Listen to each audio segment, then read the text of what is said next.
IP friends, welcome to Hashtag IP series with your favorite podcast host, Rita Anwuri Chinda.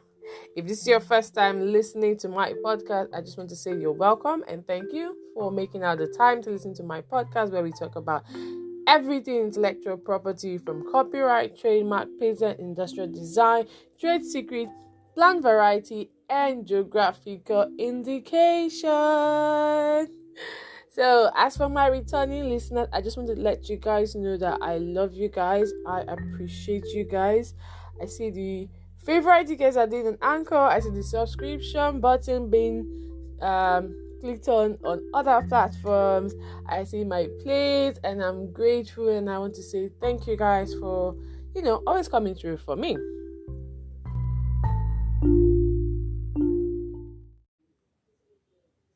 Hey IP friends, welcome to part 2 of resolving cross-border intellectual property dispute. Now our area of focus for today is the fashion industry. Interesting case. So I got tagged, or I was sent a DM on Instagram by Nenda Hart, who happens to be a senior colleague, about a story that was trending in the fashion space. And this is between two big fashion designers in Africa, an Ivorian designer and a Nigerian designer. Now, what is peculiar about this case is one of the elements which is considered to be a source indicator for one of the fashion designers. I'm sure you guys are itching to hear this story, so stay tuned as we begin. So guys, this is not your usual what I ordered against what I got. I'm sure a lot of you have seen those pictures or had that experience with your fashion designers or tailors. I've had that experience. I was a bridesmaid for my friend, and I had this style in my head, and I showed the tailor, and let's just say it didn't turn out the way I wanted. But in this case, fashion designer B basically reproduced and copied the design of fashion A. So the Nigerian designer reproduced and copied the Ivorian designer's dress. So there was this movie premiere taking place on the 3rd of April 2022 in Nigeria called King of Tips. It had a lot of actors and actresses, celebrities, all the industry elites dress up in line with the theme for the event, which was epic and dangerous. So you can imagine how everyone wanted to impress and go all out. And Eniola Adjoa dressed up in a cowrie dress designed by Nigerian fashion designer Abiodun Folashade Tokunbo, who happens to be the CEO of Anjy Luminee Couture. On Instagram, her handle is at CEO Luminee Official. And it turns out this actress won the best dress for that night, which was worth ₦1 million. Like, she was given ₦1 million for being the best dress at that movie premiere. 2 days later, the Ivorian fashion designer Lafalaise Don makes a publication accusing Anjy Luminee Couture of reproducing her intellectual property without her consent, her permission, or authorization. And this publication was made on her social media platform. Now, I did a poll, like I always do for some of my IP series, asking my readers and the audience if they saw any similarity in the cowrie dress. 95% so far said yes, and 5% said no. Now I'm wondering why the 5% are saying no. I mean, if you put these dresses side by side, say for so for the Ivorian dresses, it was more like a short dress with cowries, heavily beaded cowries and sleeves. You could see some skin from the lady actually wearing the dress, who is Olivia Yates. She wore the dress at the Miss World contest in 2021, whereas in Eniola's case, they added a bit of fabric, to cover from the hips down to her feet. And then, the headgear as well very similar. And what got me really excited while making this publication, someone I look up to in the intellectual property space as regards to design rights, or as it's called in the US design patent, made a comment on my post. Like, because when I asked the question, do you see any similarity, she was like, oh, I do see a similarity in the design. And she asked for my views. I was really excited when I saw that post. I was just blushing. I was like, oh my gosh. Okay, I think I'm deviating right now, but let me just get right into it.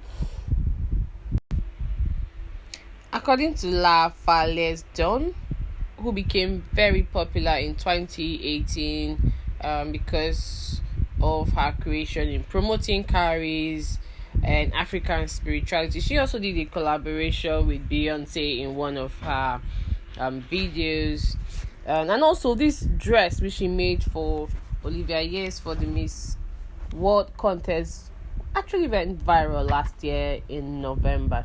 So what are the matters arising from this case? Is there a legal protection available to fashion designers in Africa? The answer is yes. Intellectual property protects creations and innovations that have commercial value and also interplays with every industry, like I've always stated. In Africa, we have several intellectual property laws based on the territories. We also have regional intellectual property law that governs the English-speaking and the French-speaking jurisdiction. So you have the OAP and the ARIPO, and I have a publication on the OAP registration if you're interested in that, but you can also check that out. But yeah, moving on, intellectual property gives the intellectual property owner legal backing and protection depending on the jurisdiction that they are. They're also entitled to a bundle of exclusive intellectual property rights that require that any third party, such as Anjy Luminee, would need to get a consent, permission, authorization to be able to use that work in question. Now, what should fashion designers or brand know about intellectual property? Intellectual property exists to help designers and protect their designs, which has to be unique and new. They can be registered separately or individually. This could be in form of the look and feel, visual appearance, combination of colors and lines, unique elements and features that act as source indicators. For instance, the famous red sole shoe by Christian Louboutin, the 3-stripe mark for, I think it's Adidas. Yeah, the designs are not obvious to a skilled person. That if a skilled person within your sector sees your design, will they be able to reproduce it the same way you did? 3-dimensional or 2-dimensional work, the commercial image of your brand. What are the intellectual property rights that actually apply to the fashion industry, not just in Nigeria or in Ivory Coast or in Africa or in the EU or in the US or in the UK? 1. Copyright. Now, copyright gives designers a limited form of protection as it relates to the 2-dimensional features that must be expressed in a fixed or tangible format, such as the drawing of the dress, sketches that could be used as a means of identification for design. So sometimes you see illustrations by fashion designers. If you watch behind the scenes of most fashion brands, they show you the process as to how they actually came about that design, what inspired it. So copyright as an intellectual property gives you automatic protection the moment you create that work. So once we see it, the sketches and the rest of it, you enjoy some form of protection. Now in the fashion industry, they're also battling with what is called the fast fashion or the serial fast fashion brands who love to imitate and reproduce designs in cheaper quality and just mass produce them. But we're not talking about the fast fashion industry today. because I have episodes on that as well on my podcast, so you can check that out and find out more about that area.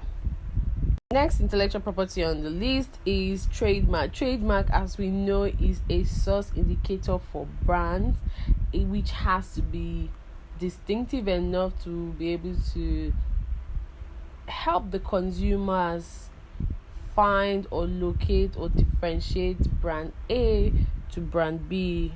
Hence the reason why you have brands like the Anjy, the Prada, the Louis Vuitton, let's see, Maya Atafo in Nigeria, Bibi Lawrence, Tubo, and just name it. And also in our case study for today, we had the Ivorian fashion designer and the person of Lafalaise Don. So their names, the logos, the signs affiliated with their brands can be trademarked. The colors, combination and lines, etc. So colors are like considered to be non-traditional trademark because it's kind of difficult to prove that a red, for instance, the Louis Vuitton red sole shoe has been in dispute in different jurisdictions. People are contesting why should one person have control or exclusive right to use a particular color for their brand. However, we're not going to focus on that today. We're just going to talk about intellectual property rights that applies to those in the fashion industry, that helps them prevent unauthorized use or copying in the industry. Then we have trade dress, which is not so common, but is it kind of like interplays with trademark. So trade dress protects certain aspects as regards to the appearance of a design. For instance, this cowrie dress that is in dispute now, looking at the cowrie dress, how it was beaded into it, also the headgear as well, it had elements of the cowries attached to it, everything about the dress, those aspects of the appearance of the design in question. So I think a more popular one would be Adidas shoe, the 3-stripe mark, which is like the appearance of the design on the product itself, the shape of the pockets and trousers in dresses, bags, those, I think the Fendi bag that has been counterfeited and pirated currently in the market, those kind of things. I also shared a link to show how the cowrie dress was actually beaded, how the appearance of the design came to be what it is at the moment. Next up is geographical indication, which focuses on the source of origin of a product or services. In this instance now, we'll be focusing on the qualities based on the place of production. For instance, Lafalaise on her page showed how she transferred the use of cowries and linked it to her brand, and how the cowrie dress became to what we actually see in the picture, showing the original piece of production being Ivory Coast, and while protecting the unique handicraft which made up the unique elements of the cowrie dress, thereby making the transformation new and having its unique origin. So the cowrie dress by Lafalaise, an Ivorian designer, so made in Ivory Coast, those kind of things. In Nigeria, let's talk about the tie and dye adire by the Yorubas or the western part of Nigeria, or the kente by the Ghanaians. All of those things, those have elements of geographical indication, because you can actually link a design or source of origin, or the quality as regards the place of production of your design. Then again, looking at it from the cowrie, as where cowrie has its history based in Africa, but then if you do a Google search, you find out that there are different countries or places that have used cowries in one aspect of their businesses. Cowries used to be a form of payment. Back in the days, it was a means of payment. It also symbolized wealth and power. But yeah, that's about it. Finally, we have design right, which is like the top form or the best form of intellectual property protection for fashion designers. Design rights in Nigeria or design patent in the US is considered to be the visual appearance of the dress, the configuration of elements in the carry dress that has a combination of lines or colors or any three-dimensional form, whether there are colors associated with it. One good thing about design right is that the design itself must be new and not contrary to public order or morality. That's like the basic requirements when it comes to opting for design right protection. I know few years ago, the Komole design by Diola Sage was registered as a design in Nigeria, and she put out an intellectual property notice, and I did an extensive review about that particular act. So just scroll through, just put in hashtag IP series, Diola Sage, fashion, intellectual property, and you just see my post. But then, as in regards to intellectual property protection, design rights should be like your top and first point of consideration. Then before you consider trademark and trade dress, geographical indication, and copyright, and then you have trade secrets. So I'll just talk a little bit about that. Trade secret is like an IP that doesn't require a formal registration. However, there are things you can do to actually protect your intellectual property from it being stolen. So as it relates to businesses, a lot of people will want to opt for non-disclosure agreements, either a full document by itself or included as a clause in the agreement. But then looking at it from the fashion industry, what is that part of your design that gives you an edge? Is it the list of your consumers, customers, distributor, where you get your fabric and raw materials from, how you went about designing that design, creating that design, and then the process it took to get it to what it was. So the various stages can be protected as a trade secret. But yeah, that's about it when it comes to intellectual property right that applies to the fashion industry. So take note, guys, you're a fashion designer, fashion illustrator, you work in the fashion industry, whatever it is, even as consumers. I mean, I feel like we have a little bit of liability because sometimes we put tailors and fashion designers into this mess that they find themselves, and sometimes as well because they're not properly guided as to how intellectual property operates. You just kind of overlook certain things. And I know I did see a publication where I think it was either Eniola or Anjy, who stated that it took her 4 days rather, apologies guys, it took her 4 days to actually come up with the carry dress in 2022. So let's say she got the dress like say 27th or 28th March, and she delivered the dress 3rd of April for Eniola to wear. But this design was actually out there in the public domain or on social media as far back as November. So documentation, timeline, who is copying who was inspired, all of those things. Our next line of conversation is the carry dress design the exclusive preserve of the Ivorian designer Lafalaise Don? Yes, based on documentation on the timeline, we show that the carry dress was first published to the public in November 2021 when Olivia Yes wore it at the Miss World contest in 2021. Can carry be used for other design, and is it the exclusive preserve of a fashion designer? The answer is no. Now, if you look at, just click hashtag King of Tips. I had to do that to be able to get my answer and, just buttress my point.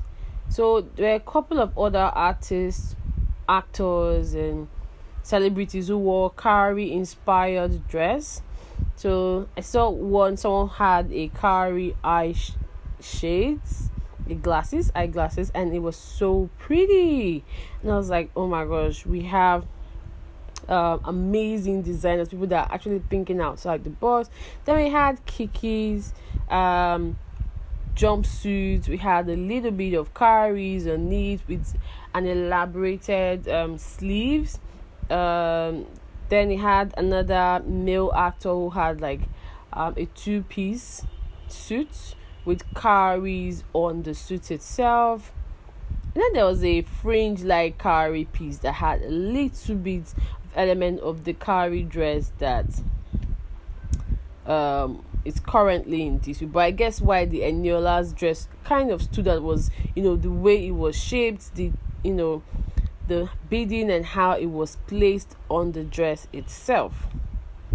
So yeah, no one has exclusive preserve as regards using Karis in their design. But when it comes to replicating the Kari dress which Lafalaise Don had created, from the headpiece to the gown itself, then there are issues, because putting the dresses side by side, you can see the visual appearances or the aesthetics of the dress. You can just look at it and say this dress was actually copied and reproduced by this other person.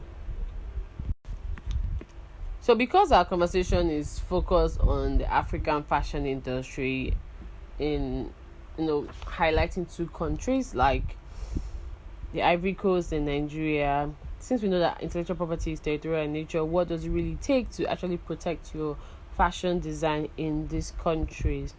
First, you have to register. So first of all, this is my own view. First of all, talk to your fashion or intellectual property lawyer to help you determine if your designs meet the basic requirement, if you need to opt for a multi-layered IP protection. And once the assessment has been done, after you've consulted and paid for the consultation, either at a discounted rate or full rate or whatever payment plan or option that you're being given, then you go ahead to protect your design by registering it with the intellectual property offices or office in charge of the various intellectual property mentioned earlier. So whether it's a trademark, design rights, copyright. For now, we don't have a geographical indication law in Nigeria, although I know there is a team working on that currently. How do you protect your design from copiers and the rest of it? So just have that conversation with your lawyer, make the necessary payments at the registry and also to the lawyer for his professional service, because lawyers, either a fashion lawyer, intellectual property lawyer, a criminal lawyer, whichever area of specialization these lawyers are actually doing, they are rendering professional services. So those services are not free. Law is a business. That is their business, and that is how they make their money. But let me not digress, guys. You can also, like I already said, you can speak with your lawyer in your jurisdiction. So if you're in Ivory Coast, look for an intellectual property lawyer or a fashion design lawyer. I know Liz Lenjo, she's a Kenyan fashion lawyer and well known as well. You have Anjy in Nigeria, myself, just a Google search will just bring up a list of fashion lawyers or intellectual property lawyers in that particular territory. Talk to them and be properly guided as to what to do to protect yourself in the fashion industry. You can also check out previous posts on 3D printing in the fashion industry and the role of intellectual property. That case was a very insightful one regarding a patent as to a fashion show that was done in the virtual space during the pandemic. Dissecting fashion law. I had that discussion with a fashion lawyer called with a fashion lawyer, Rose Bobridge. You can check her out on LinkedIn and on Twitter as well. Then the famous Ugomoye case, between where he said his design, his Ebuka dress was the real design was patented. I got tagged on that by Moses Malan, and I did like an in-depth research and explanation on that case, so check out that episode as well. Then we had the fast fashion, the world of serial copiers, and the interplay with intellectual property. That was like a very long post, but you guys please check it out and let me know your views. If you have more questions regarding the fashion industry and intellectual property, send an email to ipseriesInfo@gmail.com, or you could send me a DM and we'll discuss payment plan for consultation. Thank you guys. So I'm just going to read like a couple of things as to the role of the intellectual property office in Ivory Coast. One, they help promote the acquisition of technologies and applied research in the industrial field, and in particular to make available to inventors, researchers, made up of patents free of exploitation. They also monitor intellectual property issues at the national and international level. They protect all intellectual property titles as defined by the Bangui Agreement, and combat, in conjunction with competent services, any counterfeiting and fraud in this area. They're also responsible for promoting inventive activity. They take necessary measures to curb the illicit exploitation of protected property titles on Ivorian territory. They implement the state policies on intellectual property, which is like a very good one. So if you reside in Ivory Coast, you have an intellectual property office that actually does a lot to help protect your intellectual property.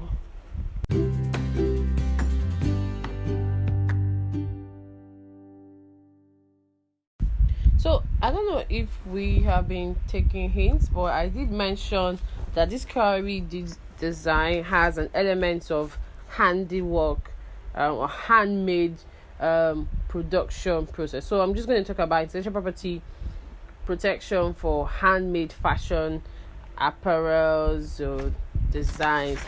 So most upcoming fashion designers sometimes rely on being authentic and original by incorporating handmade elements to their design. So if you look at the videos that are currently trending on TikTok or on Instagram, you see behind the scene videos of fashion designers showing how they hand beaded dresses, how they came up with their designs, and this applies to this cowrie dress design.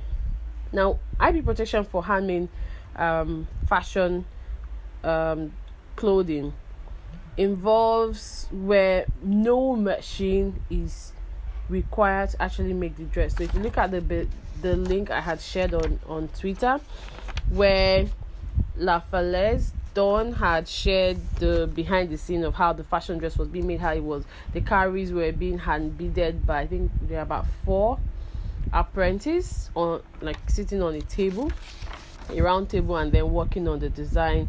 But then you also have instances where there are some stages of the process of making the dress that you may need to use a particular machine to be able to get the dress to be a perfect fit. So apparels like handbags, I know I've seen a behind the scene of the famous Dior sling bag, how it was hand sewn and then had to use the sewing machine. They had to use some sort of hammer to kind of make sure that the piece fit perfectly. It would not rip off if something happened. Same way people use that to be able to identify authentic and original products against a fake or a counterfeited product. So all of this handmade product makes it easier for you to be able to know that this particular product of the fashion designer is original and authentic, and also gives it a level of credibility. It shows how far the creation of the mind had to go to be able to conceive such an idea. Then what is the function of the cowrie dress in question? I'm sure a lot of you already agree with me that this cowrie dress already has its own functionality as an intellectual property. One, the visual appearance of the cowrie dress. The cowrie element gives the Lafalaise the exclusive right for the appearance and the transformation of the dress. Also gives the designer Lafalaise the right to prevent copiers, such as, I'm not going to call Anjy a copier, but in this instance now I might just have to refer to her because she's the one being accused of reproducing and copying the cowrie dress design. So Lafalaise has the exclusive right to prevent copiers or infringers from reproducing her design without her consent, permission, and authorization. It also adds value to the Ivorian fashion designers brand, and also credibility, visibility for the Ivorian fashion industry. More like say, oh, we have good fashion designer in Ivoria, in Ivory Coast as well. So check us out. So I know I did have to go to Lafalaise Don website, and I saw that most of her pieces had an element of cowries attached to her design. So she's curating a lot of cowrie inspired dresses, just in line with her vision and in line with her vision for her brand. We should say she uses cowrie in her design, so it can be linked to her, and also give people an inside view as to African spirituality.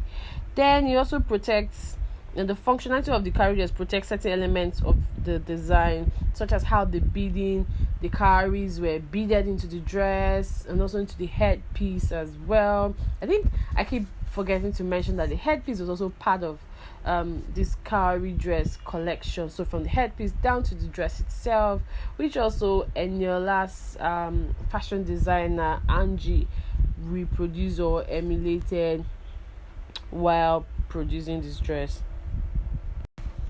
So our next conversation will focus on how does consumer right interfaces with intellectual property with regards to our case study for today. Now, if you've read the Twitter post, you find out that the last two conversations I've had regarding protection of handmade fashion apparel and the function of the cowrie dress wasn't stated in the in my tweets. So you guys, please, share this podcast when you get to listen to it, because of the conversation and insight. I think I enjoy the podcast version more because I get to give extensive opinion about my views on that. So yeah, going back to consumer rights and how it relates to intellectual property, one of the things you need to consider is that sometimes when assessing an intellectual property, for instance, if you're talking about trademark, you're focusing on whether the consumers would find any similarity between the two products, if there's going to be a likelihood of confusion. If they see this design, would they be able to say, oh, this design is similar to this design, or is this something new? What makes it stand out? Can they pinpoint the originality of that particular product in question? Whereas for intellectual property right, kind of creates gives the owner monopoly. So exclusivity comes with monopolizing that particular design or product in question, which kind of goes against the idea of wanting to promote creativity and innovation. Do the regulators play a huge role in this? Yes and no. Because if I, as the IP owner, decide that I do not want a third party reproducing my work, and my consumers want it at an affordable rate, do I create the same product with a lesser quality just to be able to meet my consumers' desire? Is there going to be a territorial restriction where it's only going to be distributed in Nigeria? So for instance, now Fenty is expanding to Africa, with Nigeria as one of the vocal points for its distribution and setting up stores. We have the likes of Puma now has a store in Nigeria thanks to its ambassador. So are the consumers going to influence how these fashion designers create their products? I know today I saw a publication where a luxury fashion brand created like a very dirty torn shoe line, Balenciaga. Yeah, they created all of that. Are you going to also the fashion designer, are they going to explore exclusive licensing arrangement where it grants acquisition of their intellectual property rights, such as the right to reproduce, to publish to the public, as regards to their design? Are they going to be fixing prices? What will the competition law of Ivory Coast and Nigeria say as regards all of this conversation? So I'm open to having this conversation with anyone who wants to talk about consumer rights and intellectual property. What happens when it has to do with like an e-commerce website like Konga, Jumia, Amazon, eBay, or the e-commerce site of these brands. It's easy for people to just copy and paste, bookmark, reproduce, print your work, and then decide to sell it to third parties. Intellectual property also creates a certain expectation as to the quality that the consumers should expect when dealing with goods and services. They need to be able to link that particular brand to that. So I want to be able to see the cowrie dress and link it to Lafalaise Don and not to Anjy Luminee, because of the quality of that product that has been identified. But yeah, I think that covers the whole conversation on consumer rights as it interfaces with intellectual property rights.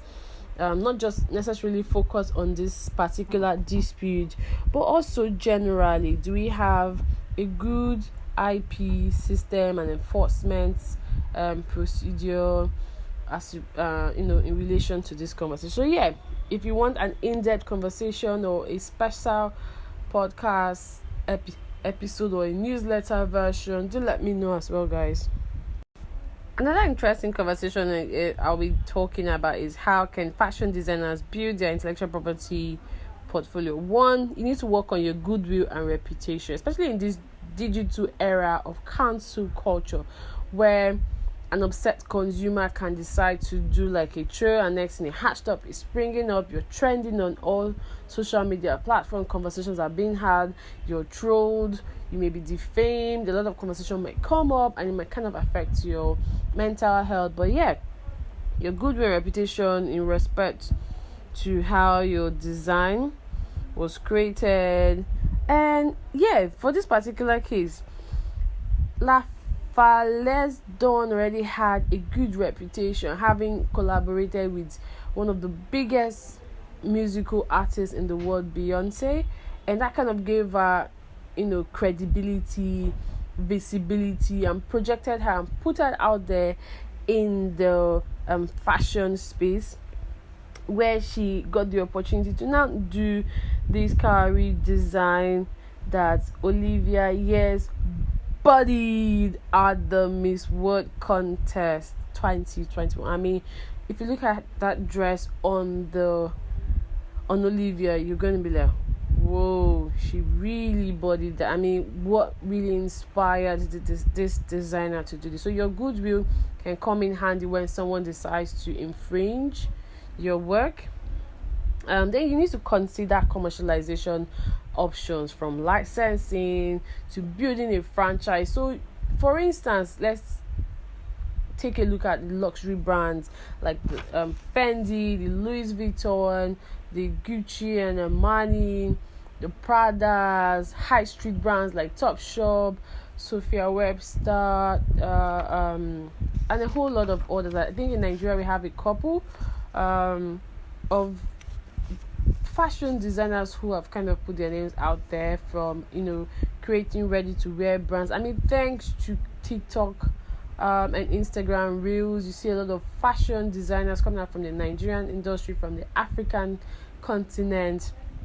So work on licensing your design. So I like your design, I would like to create a catalog, inspired by your design. Get a licensing agreement, and pay the necessary fee. As a fashion designer, you can decide to license it to just one person, or go into a non-exclusive agreement where you're licensing to different fashion designers in various African continents, or even internationally. You see your designs being used on runways, and then you make your moolah, you make your money, you make your ego. Franchising, it's like a good business model where you're able to just spread your business in different jurisdictions, give the fashion designer your business model, how you operate, and then just have an office in that particular territory. Then your name is very, like they say, it takes a second for someone to tarnish or just spoil your name or defame your name. Like, you've built a whole lot for yourself and poof, it just goes away. So focus on building and having good name and fame. Don't let it get over your head. Also consider the international market space. Do they need new fashion designers? Are they looking for partnerships? Is anyone looking to collaborate or acquire your business? Whatever it is, also have a good business valuation and auditing for your intellectual property asset rather. That gives you an opportunity to be able to know the commercial value of your fashion brand as a fashion designer. If you were to do an IP auditing or IP valuation, what would be the worth of your business in today's market? Because some continents or countries are considering using intellectual property as a way to, for collaterals and the rest of it. So if you decide to want to get a loan from the bank, how do you fund that? You need to consider it as a means for funding and looking for investors, and you get all of that from doing the basic when it comes to IP registration, having a good IP strategy, consulting an intellectual property lawyer, having an intellectual property lawyer or fashion lawyer in your retainer that properly guides you as to what is expected from the tax area to the security area to the insurance to the regulatory and compliance in that particular territory. Next up is why African fashion designers should invest in their intellectual property. 1, consider collaborations and partnerships with other fashion designers in your country or in Africa. Just go into a collaboration. So Tubo X BB Lawrence, Maya Tafo X Tubo, and several other designers. Just consider that. Also document everything. Documentation doesn't mean just the sketches. It boils down to contracts with your muses or models who would help model or sell your dresses, to the influencers who will be using your dresses to create awareness and bring marketers to you, to the distributors, to the fabric or raw material suppliers, to your employees. Document everything. Take note of your intellectual property. Understand the concept of authorship and ownership as it relates to the fashion industry. Do your intellectual property due diligence. Investigate. Make sure that if draw a line. I mean, there's a thin line between being inspired and actually copying someone's design. But take note of those things. Have that conversation with your intellectual property lawyer or your fashion lawyer, or just have that conversation with a lawyer versed in either of these area of practice. I mean, it's going to save you a whole lot. Do your investigation, do your research, then develop an intra-African export market. So I recently came across Ola Slim's page where she does ready to wear products, and thanks to social media platforms like Instagram, you're able to actually sell your stuff. So you just, create all of those elements, and then you see the view shop, you see how much it costs, you're able to purchase directly from the brands themselves. I know Facebook also has that, and also in view of Instagram, creating NFTs as a means of payment. And I believe fashion designers are actually going to benefit from that. However, you need to be wary and read the terms and conditions before you actually consider these payment options in form of digital currency. Also, you also have this issue where fashion designers have this non-refund policy. Please, guys, don't do that. I mean, you would not want to have the Consumer Protection Agency at your back asking you to do what you're supposed to do. Like, seriously, fam, why would you not want to return a bad product? At least have a policy that say, okay, your fund may not be refunded, but you're entitled to buy XYZ for that amount, or it will be kept in for you for a couple of months, you can use as a voucher, just claim, just something. But that non-refund policy should go. That's actually a red flag for any business. And I had that conversation with someone I know, and she was like, oh, anyone doesn't like my business, like, they should leave it. I know we have a lot of bad people on the social media, but then come on, guys, you can't keep doing that non-refund shit forever. You need to look at it from the business perspective, consumers perspective as well. What the law provides, international market, how does that put you in place? How many international brands do you see having a no refund policy? All of those things. I know we're all trying to make it, but then let's be considerate as well. Then also build a strategic intellectual property portfolio. Your intellectual property is your intangible asset. Do not take it for granted, guys. Always acknowledge where your inspiration came from. It could be just a CC and tag the person, or you could actually reach out to the person and say, oh, I saw this design that you created, I would like to create something inspired in line of this. And then you kind of have like a story or a background as to how your designs was bettered. Then learn the basics of fashion law and intellectual property. I do a lot of public speaking engagements on intellectual property as it affects different industries. So if you would like to learn more about fashion law and intellectual property, how they interplay, send me an email to ipseriesInfo@gmail.com, and we'll set up a date and time for the classes, which is going to be a paid class. It's going to be a paid class, but if you're a fashion designer, whichever country in Africa or anywhere, I'm ready to I'm also open to collaborations and partnership, but I also have to make money. So know that white knowledge might be very important for your business. Please pay the person actually wanting to impact that knowledge, or look for free materials online to be properly guided and educated on intellectual property and fashion law.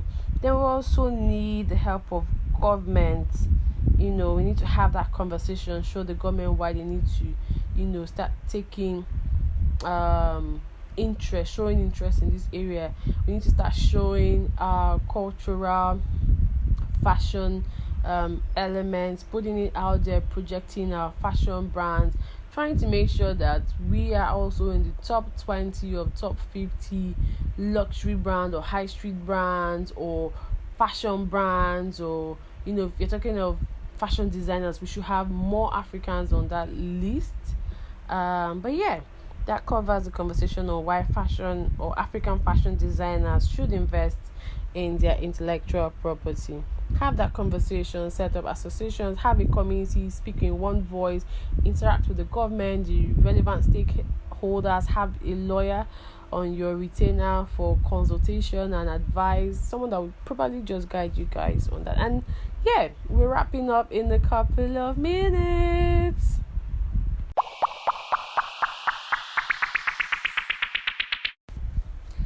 I'm so excited that we are actually coming to the end of this episode, but per usual I always recommend a few things based on the industry for the conversation on that day. And for today, my first recommendation would be that when you're dealing with a cross-border dispute as it relates to intellectual property, for instance today's discussion, it's very important that intellectual property owners have or build or create a strategy to be able to fight infringement of any kind, counterfeiting, and also stop unauthorized copying of their intellectual property by having an effective enforcement strategy. For instance, you could employ a private investigator to help monitor your intellectual property in other jurisdictions, to also be on the same wavelength as infringers, because it's been considered or said that infringers are always 2 steps ahead of intellectual property owners. Like, it's more like as you're designing, they're already seeing like 3 steps on how the gaps or the loopholes in your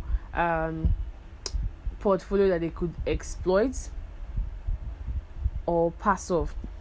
Secondly, always register your intellectual property locally or regionally, through the OWAPI system, the ARIPO system, the EUIPO, whichever regional IP protection or registration system out there, or opt for international protection. Basically, if you wish to break into the Ghanaian fashion industry, do your due diligence by registering your intellectual property according to the laws of the Ghana, in Nigeria as well, in Ivory Coast, in Egypt, in Dubai, in America, in South Korea, in Singapore, in the UK, in Germany, whichever country you decide that you want to. But the major thing you need to do first of all is register locally in the territory you currently commenced your business. So other than doing your business registration or company registration, then your next point of call should be your intellectual property registration, then compliance, tax, insurance, etc. Your lawyer will tell you more about this. Thirdly, know that your intellectual property is your identity.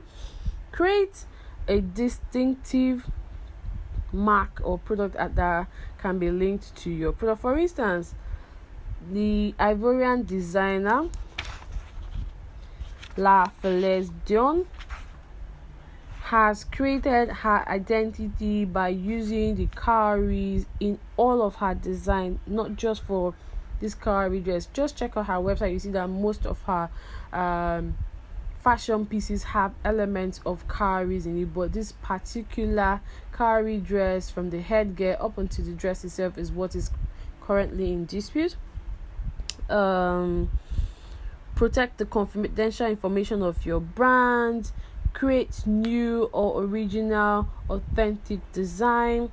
You can also opt for a multi-layered intellectual property design. So while the cowrie dress design might enjoy design right protection, Lafalaise Don as a brand name can be trademarked.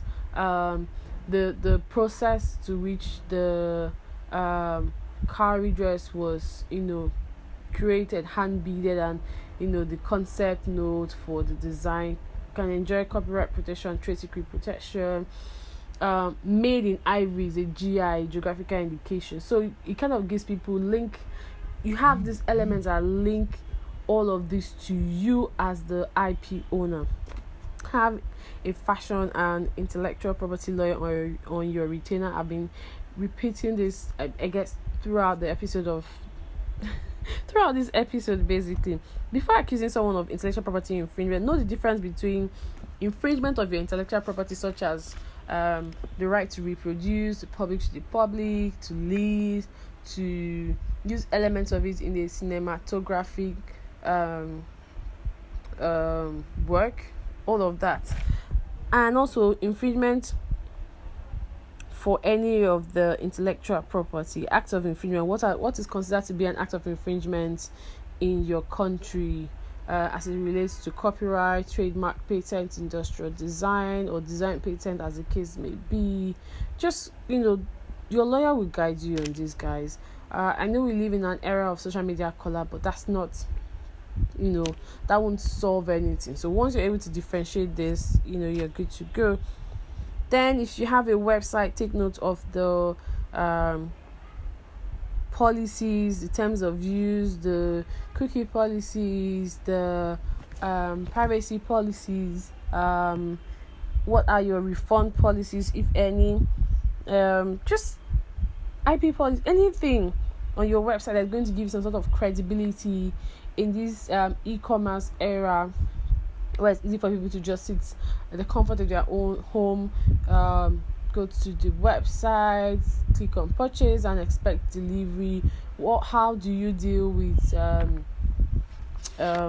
dispute that may arise from people having access to your website? Then in the event of a dispute, you have two options. One, you can opt for alternative dispute resolution mechanisms such as negotiation, mediation, arbitration, or you can actually litigate. The main thing is that you're working or trying to mitigate the risk associated with your business, and while trying to save your business name and reputation and the goodwill that you've garnered or gotten or built over a period of time. You wouldn't want one particular issue to kind of defame or just cause some sort of disruption to your business at the end of the day. So your lawyer will also guide you on the best way to resolve it. I know Lafalaise Don has spoken to her lawyers. They've written to CEO Luminee, that's Anjy Luminee, but I'm not sure there's any correspondence or response from Luminee. Sometimes it's best,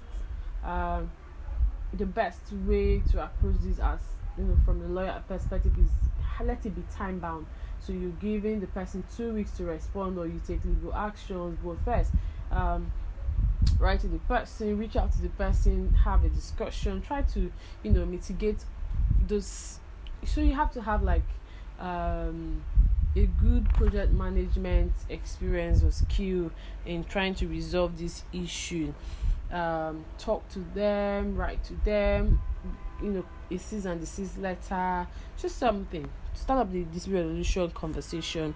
Know that intellectual property is not all about preventing other people from copying your work, but rather promoting creativity.